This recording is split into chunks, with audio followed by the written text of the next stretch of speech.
January 1945. Eisenhower had a massive problem. His British General Montgomery just said something incredibly stupid at a press conference. He insulted every American soldier who fought in the Battle of the Bulge. Now, the American generals were furious. They wanted to quit. But that wasn't the worst part. Montgomery also wanted permanent control of 500,000 American troops. He thought he deserved it. Bradley and Patton said absolutely not. They were ready to walk out and take other generals with them. Eisenhower was stuck in the middle. If he gave Montgomery what he wanted, he'd lose his best American commanders. If he said no to Montgomery, the British would be furious and the alliance could fall apart. One wrong move, and the whole thing would collapse before they even won the war. This is the story of how one press conference almost destroyed the Allied command, and how Eisenhower had to make a deal that satisfied nobody but kept everyone in the fight. January 7th, 1945. Montgomery stood in front of reporters and made the biggest mistake of his career. He told them he saved the Americans during the Battle of the Bulge. He described how he found American forces in chaos and organized the defense that stopped the Germans. He made it sound like American generals panicked while British leadership rescued them. The reaction was explosive. American newspapers ran headlines saying Montgomery stole credit for American victories. Veterans groups demanded answers. Most importantly, General Omar Bradley told Eisenhower he would resign rather than work under a system that allowed such insults. When Montgomery claimed he handled the battle, it didn't just anger generals, it cut deep for the regular soldiers who survived the Ardennes meat grinder. To them, Montgomery's words felt like a betrayal. These men had just watched 19,000 of their friends die in those frozen woods. Now some British general was taking credit for their sacrifice. Montgomery's own chief of staff, Major General Freddie de Guingand, flew to Eisenhower's headquarters. What he learned shocked him. Eisenhower had already drafted orders to fire Montgomery. The British field marshal was hours away from being removed from command. De Guingand rushed back and forced Montgomery to write an apology. Montgomery apologized on January 8th, not because he thought he was wrong, but because his own subordinate told him his career was over. The apology stopped him from being fired immediately, but it did nothing to fix the broken trust with American commanders. 2 days later, Montgomery made things worse. During the Battle of the Bulge, Eisenhower temporarily put 2 American armies under Montgomery's command. The U.S. First Army, under General Courtney Hodges, and the U.S. Ninth Army, under General William Simpson. Combined, over 500,000 American soldiers. The arrangement was meant to be temporary. The German offensive had split the American front in half. Montgomery's headquarters was closer to the northern sector, so he could coordinate the defense better until the crisis passed. But Montgomery saw this differently. He saw opportunity where Eisenhower saw temporary necessity. In Montgomery's mind, he had proven something during the Bulge. When Americans got into trouble, they needed British command to save them. His press conference had been clumsy, sure, but the underlying message was true. Now he wanted to make the temporary arrangement permanent. He wanted those armies for his great northern thrust into Germany. British and Canadian forces alone weren't enough. He needed American strength. Montgomery saw the Ninth Army especially as his security blanket. A force of 300,000 Americans he needed because his own British units were exhausted after 5 years of war. For General Simpson and his men, it felt different. It felt less like a partnership and more like being held hostage by a commander who didn't trust their methods. Within days of the press conference, Montgomery met with Eisenhower at Supreme Headquarters. He presented his case formally. Keep First Army and Ninth Army under his command. Launch a concentrated offensive in the north. Drive to the Ruhr industrial region. End the war by May. Montgomery argued military logic. The broad front strategy was wasting resources. American armies in the South were making limited progress. Everything should be concentrated for one massive thrust under unified command. He needed both armies for the plan to work. British forces were exhausted after 5 years of war. Canadian forces were under strength.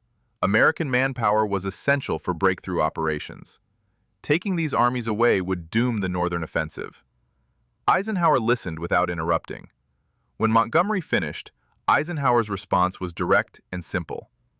The command arrangement had always been temporary. The armies would return to American command. Montgomery's face went cold. This would ruin his offensive. Eisenhower was making a military mistake for political reasons. But the politics were real, and they were about to get very complicated. Bradley had already made his position crystal clear to Eisenhower. If Montgomery kept those armies permanently, Bradley would not accept it. He would not serve as an army group commander without armies to command. He would not watch Montgomery use American troops to pursue British strategic goals while taking credit for American victories. Bradley's position was firm. He had commanded these armies since Normandy. They were his forces. Eisenhower's decision to place them temporarily under Montgomery during the Bulge had made operational sense. Making that arrangement permanent was politically impossible. Other American commanders backed Bradley up. Eisenhower understood what Bradley was telling him. Keep Montgomery happy or keep American generals loyal. He could not do both. George Patton heard about Montgomery's demand and told Bradley he would resign alongside him. Patton's Third Army had saved Bastogne during the Bulge. His forces had stopped the German offensive from the south. American soldiers had done the fighting and dying. For Patton, this was the final straw. He had saved Bastogne.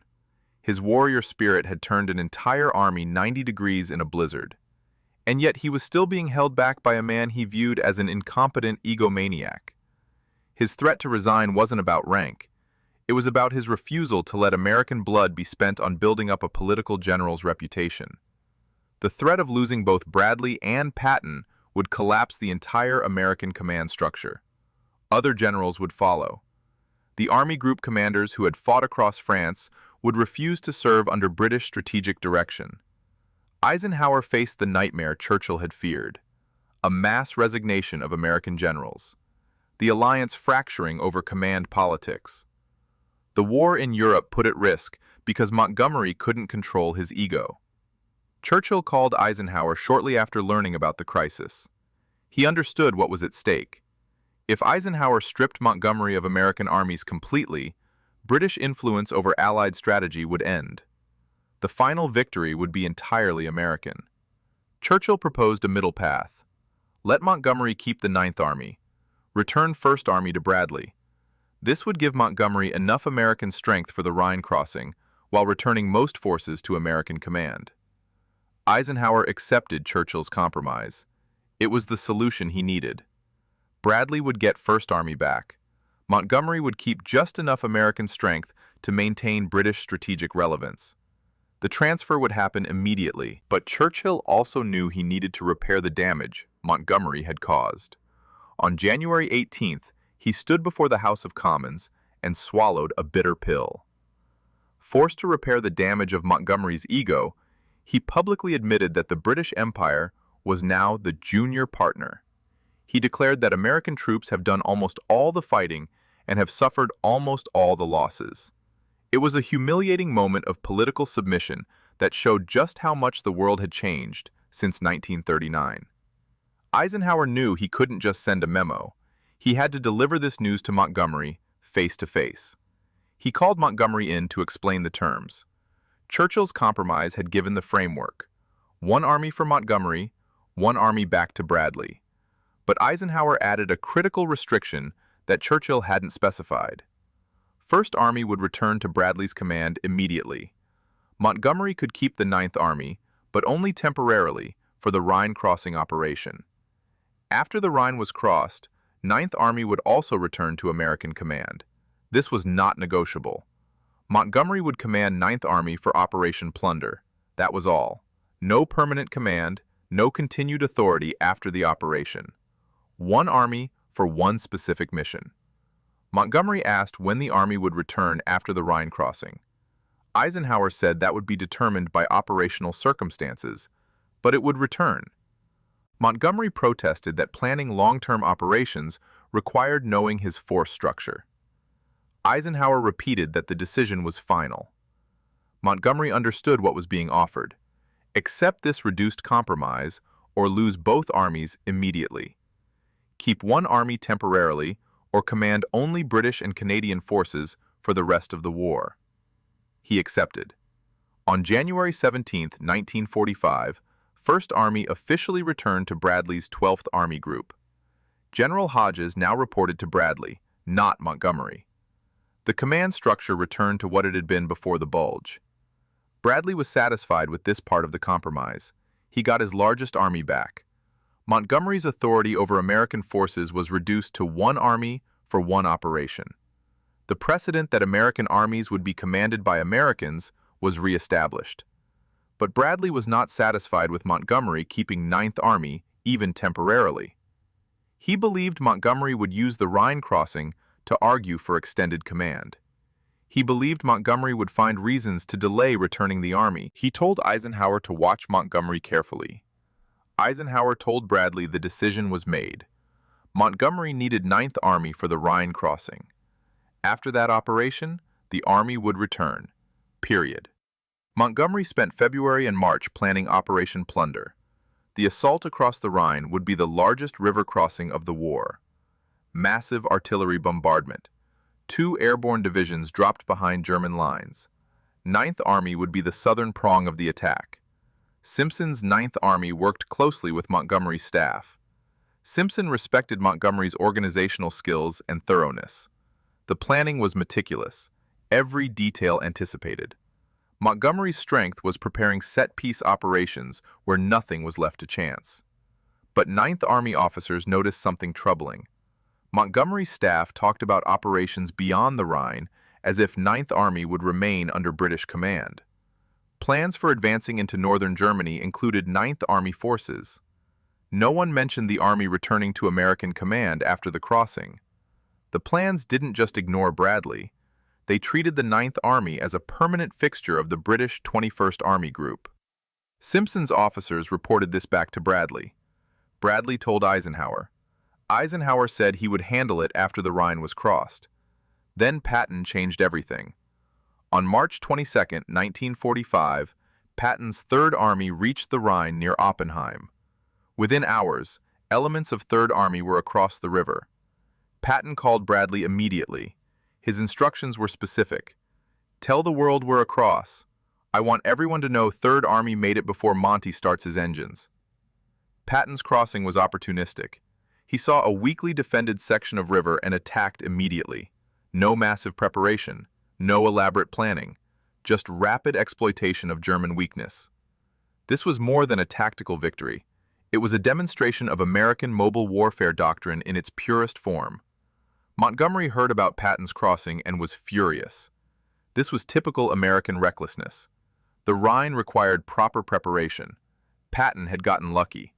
The real crossing would be Operation Plunder, where professional planning ensured success. But Patton had proven something important. The Rhine could be crossed without Montgomery's elaborate preparations. American methods worked. The warrior had beaten the politician by one day. Operation Plunder launched on March 23, 1945. Over 300,000 Allied troops participated. 9th Army attacked from the southern sector. British and Canadian forces attacked from the north. Massive artillery support. Airborne divisions seized key positions. Engineers constructed bridges under fire. The operation succeeded. Montgomery's forces crossed the Rhine and established a substantial bridgehead. German resistance was heavy, but Allied strength was overwhelming. By March 25th, forces were advancing beyond the river into Germany. Montgomery declared the operation a complete success. Perfect execution. The northern route into Germany was open. British and Commonwealth forces had led a massive river assault that demonstrated careful planning could overcome any obstacle. American newspapers noted that Patton had crossed first with fewer casualties and less preparation. Operation Plunder was impressive, but it followed Patton's proof that the Rhine could be taken rapidly. Simpson's 9th Army performed excellently during the operation. American troops had done much of the fighting. Montgomery praised their performance. He told his staff the army was essential for operations beyond the Rhine. After the Rhine crossing, Montgomery's staff submitted operational plans for advancing into northern Germany. The plans included 9th Army forces. Montgomery argued that removing 9th Army now would disrupt operations that were already underway. He told Eisenhower that the Ruhr encirclement required continued unity of command. Ninth Army was positioned to complete the encirclement from the south. Transferring the army to American command in the middle of the operation would be militarily foolish. The irony was hard for the Americans to swallow. Patton had been starved of fuel in September to support Montgomery's Operation Market Garden, which failed. Now, Montgomery was asking to keep resources again, proving that for some commanders, the alliance was only a tool for personal glory. Eisenhower saw exactly what Bradley had predicted. Montgomery was using operational necessity to extend his command of Ninth Army indefinitely. Every operation led to another that supposedly required keeping the army under British command. Bradley told Eisenhower the time had come. Montgomery had his Rhine crossing. The operation was successful. Now return the army as promised. Eisenhower agreed. On April 4, 1945, Ninth Army officially returned to Bradley's 12th Army Group. The transfer was final. Montgomery commanded only British and Canadian forces for the rest of the war. Montgomery protested to Churchill. This would ruin his advance into northern Germany. Ninth Army had been essential to every operation since the Rhine crossing. Taking it away now made no military sense. Churchill did not intervene. The political cost of fighting this battle was too high. Britain's influence over Allied strategy had been declining since D-Day. This was the final admission that American forces would be commanded by Americans. Simpson's Ninth Army continued advancing into Germany under Bradley's direction. They linked up with Soviet forces at the Elbe River later in April.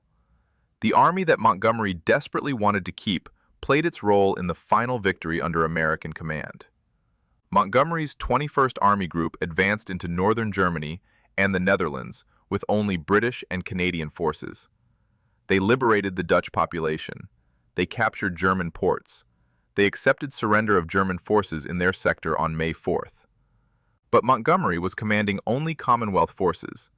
His vision of leading a massive Allied thrust to Berlin had died in January when Eisenhower took First Army away. The Rhine crossing with Ninth Army had been his final operation commanding American troops. Eisenhower's compromise wasn't just a political bridge. It was a strategic test that Montgomery was bound to fail. By letting Montgomery keep one army temporarily, Eisenhower proved that even with American strength, Montgomery's methodical approach was slower than American mobile warfare. Patton crossed the Rhine first. American armies advanced faster into Germany. Montgomery, with Ninth Army, still couldn't match Patton's speed. The gamble of giving Montgomery one last chance with Ninth Army was risky. 4 months earlier, Montgomery's Operation Market Garden had failed disastrously despite intelligence warnings he ignored. Montgomery had called that failure 90% successful and faced no consequences. Eisenhower was betting Montgomery had learned from that disaster. He hadn't. When Montgomery tried to keep Ninth Army permanently after the Rhine crossing, Eisenhower had justification to take it away. Montgomery had been given his chance. He had gotten his elaborate operation. Now American armies would finish the war under American command, using American operational methods. The lesson was clear. Coalition warfare requires trust, and Montgomery destroyed that trust with his press conference. Eisenhower gave him one last chance with Ninth Army. Montgomery tried to exploit it. He lost everything. In the end, Montgomery's vision of a great northern thrust to Berlin didn't die in a German ambush. It died in a press room. By choosing his ego over the alliance, he lost the trust of the men he needed most. Eisenhower gave him enough rope to hang himself, and Montgomery used every inch of it.